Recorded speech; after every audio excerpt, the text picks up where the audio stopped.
Ya, ini adalah pertanyaan yang paling banyak ditanyakan oleh teman-teman, apalagi kalau setiap kali ada kelas pajak untuk teman-teman praktisi industri asuransi jiwa.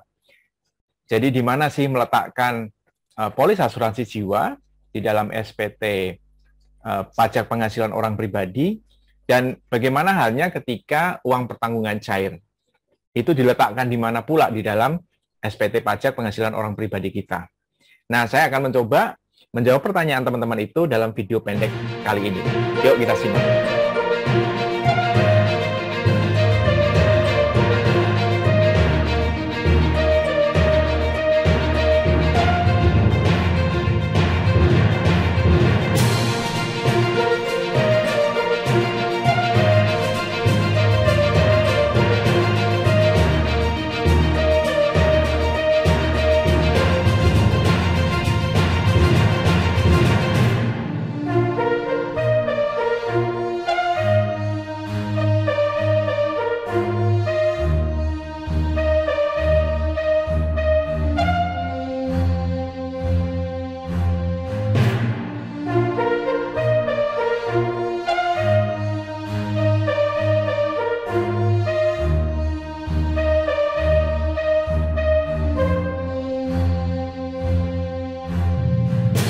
Oke, teman-teman, video ini tidak akan panjang.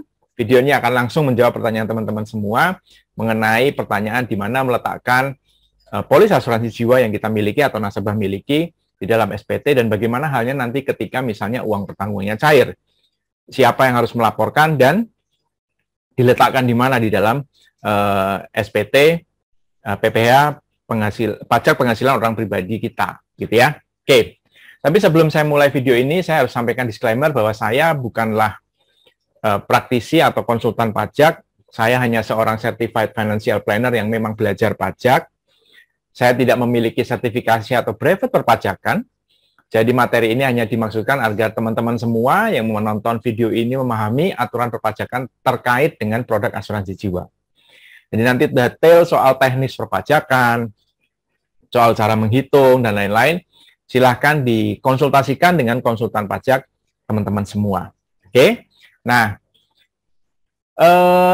kalau kita berbicara mengenai SPT pajak penghasilan orang pribadi, maka kita akan bertemu dengan satu form, yaitu form 1770.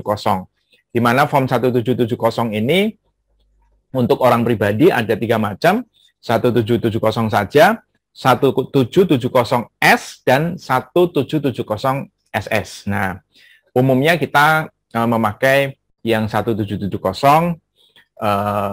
terutama kalau misalnya teman-teman yang memang memiliki usaha sendiri, gitu kan, memiliki pekerjaan, bisnis sendiri, gitu ya.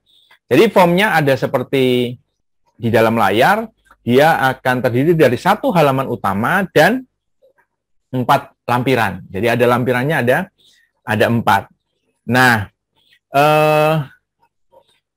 begitu kita berbicara mengenai tadi polis asuransi jiwa, maka muncul pertanyaan dong, kalau saya punya polis, saya beli polis gitu ya, atau saya beli produk asuransi jiwa, saya mesti letakkan di mana di dalam SPT tersebut, gitu kan? Nah, pemegang polis, jadi untuk pemegang polis, orang-orang yang membayar polis, jadi ini bukan tertanggung ya, yang harus melaporkan di dalam SPT-nya. Yang harus melaporkan adalah para pemegang polis. Dia bisa meletakkan polis asuransinya di form 1770 lampiran 4, ya, di bagian daftar harta. Nah, seperti teman-teman bisa lihat di layar, kode harta yang dipakai adalah kode harta 039 atau investasi lainnya, gitu ya. Jadi kode hartanya 039.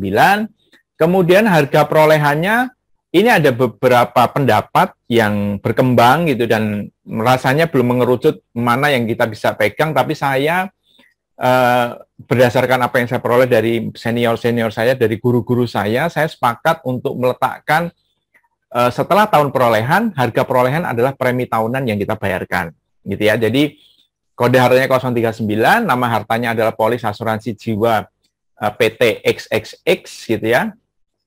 Tahun perolehannya tahun ketika kita melakukan pembayaran pertama polis tersebut, harga perolehannya adalah premi asuransi tahunan yang saya bayarkan, karena itu juga menggambarkan income saya, gitu ya. Dan keterangannya adalah nomor polisnya berapa, gitu ya.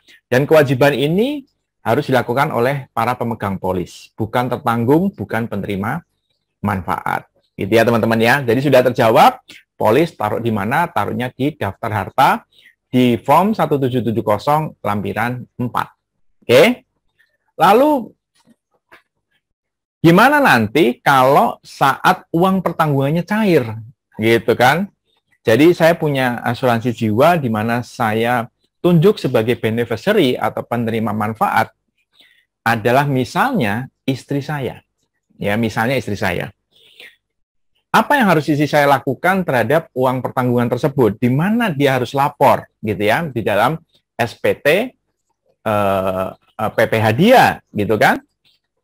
Nah, yang patut kita ketahui terlebih dahulu adalah manfaat asuransi uang pertanggungan itu bukanlah objek pajak penghasilan. Ini sudah jelas disebutkan di dalam Undang-Undang PPH kita yang diperbaharui di dalam Undang-Undang Cipta Kerja, di mana di pasal 111 ya, pasal 111 Undang-Undang Cipta Kerja mengenai UPPH disebutkan bahwa pembayaran dari perusahaan asuransi karena kecelakaan, sakit, atau karena meninggalnya orang yang tertanggung, jadi karena tertanggung meninggal dunia, dan pembayaran beasiswa itu tidak dikategorikan sebagai penghasilan yang dikenakan pajak penghasilan, gitu ya. Jadi, manfaat uang pertanggungan asuransi bukanlah objek pajak penghasilan seberapapun besarnya, gitu. Itu yang patut kita ketahui terlebih dahulu. Lalu, kita akan berbicara ketika misalnya tadi kasusnya adalah saya sebagai pemegang polis sekaligus tertanggung, di mana istri saya adalah penerima manfaat dari asuransi jiwa saya. Ketika klaim itu cair, manfaat pertanggungan itu cair, istri saya akan menerima sejumlah uang dari perusahaan asuransi pada tahun itu. Tahun depan dia harus melaporkan uang yang dia terima dari perusahaan asuransi itu sebagai manfaat uang pertanggungan. Di mana dia harus lapor? Dia harus laporkan di form 1770 lampiran 3. Di bagian B, bagian penghasilan yang tidak termasuk objek pajak. Nah, kalau tadi kewajiban lapor polis ada di pemegang polis, maka di sini kewajiban lapor mengenai manfaat uang pertanggungan yang cair tadi adanya di penerima manfaat atau beneficiary. Nah, di sini kita bisa lihat di bagian nomor 4, klaim asuransi kesehatan, kecelakaan, jiwa, Dwiguna, beasiswa. Ini masih pakai formulir yang lama ya, yang Dwiguna sudah nggak ada, sekarang tinggal beasiswa. Jadi, clear ya teman-teman ya, sudah menjawab kan, kenapa, siapa yang harus lapor, dan di mana dia harus lapor.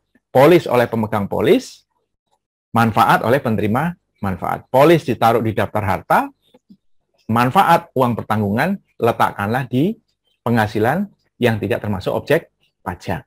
Sudah clear ya teman-teman? Pertanyaan selanjutnya adalah, ngapain polis harus dilaporkan? Toh kan nanti kalau diterima oleh penerima manfaat, oleh keluarga nggak perlu bayar pajak. Betul, betul sekali. Ini sebagaimana kalau kita menerima warisan.